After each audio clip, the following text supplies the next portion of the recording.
Hi good morning दोस्तों। KSH international IPO apply करें या नहीं, subscription GMP and expert review full analysis. नमस्कार दोस्तों, स्वागत है आपका मार्केट एनालिसिस विद दयानंद में। आज हम बात करने वाले हैं KSH इंटरनेशनल IPO की, जो डे 1 पर ही चर्चा में है, लेकिन सवाल वही पुराना है, अप्लाई करें या दूर रहे।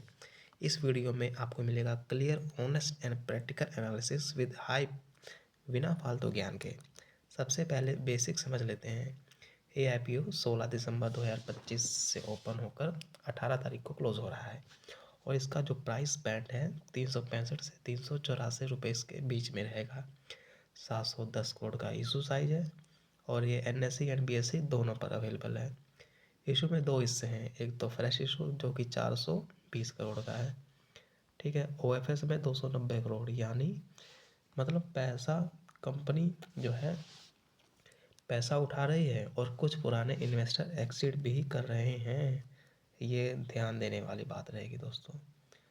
अब आते हैं इम्पोर्टेंट पार्ट्स पर। डिमांड, ओवरऑल सब्सक्रिप्शन अभी ओवरऑल जो सब्सक्राइब हुआ है अभी तक 15% का ही हुआ है। रिटेल ने 27% सब्सक्राइब कर लिया है। NII ने 6% किया है।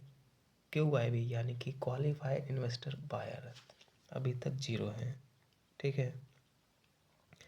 इसका मतलब ये है कि अभी वेट एंड वॉच मोड में है। बिग प्लेयर अभी एंट्री बनाने के मोड में बिल्कुल नहीं है और रिटेल इन्वेस्टर भी एवरेज है, क्योंकि क्रेज रश बिल्कुल भी नहीं है।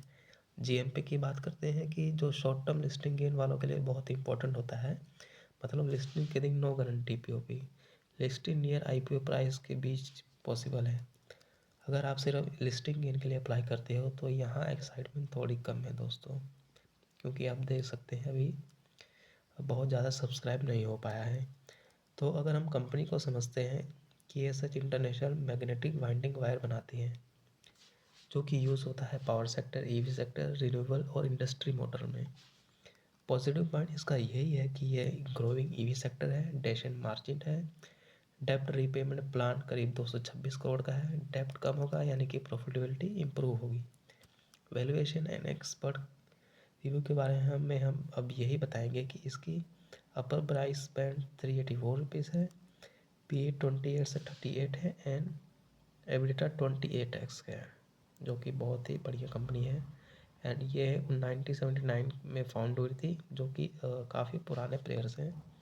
इसमें कुछ ब्रोकरेज क्या कहें, ब्रोकरेज का क्या रिव्यू है, यानी कि जैसे SBI सिक्योरिटी हो गए, एंजल वन हो गए, ये मानते हैं कि अभी लॉन्ग एंड मीडियम टर्म के लिए ही अप्लाई करें।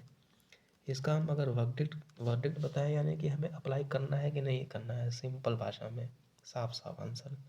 अगर आप लॉन्ग टर्म इन्वेस्टर हो 3 से 5 साल तक, तो आप लिमिटेड क्वांटिटी में अप्लाई कर सकते हैं। लिस्टिंग के हंटर हो तो इस